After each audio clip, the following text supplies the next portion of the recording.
या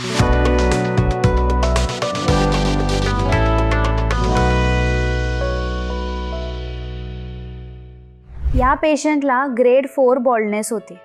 समोरून हेअरलाईन नव्हती, वरचा भाग पूर्णपणे विरळ होता आणि त्यामुळं आत्मविश्वास खूप कमी झाला होता. आम्ही चेहऱ्याचा शेप, वय आणि फ्युचर हेअर लॉस लक्षात घेऊन नैसर्गिक दिसणारी हेअरलाईन प्लॅन केली.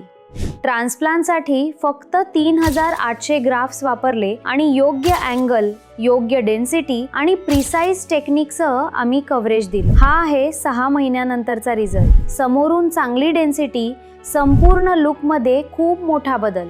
योग्य planning plus skilled team plus proper follow up यामुळं आम्ही लॉंग लास्टिंग रिझल्ट मिळवू शकतो. तर मग आजच भेट द्या न्यू रूट्स नाशिक.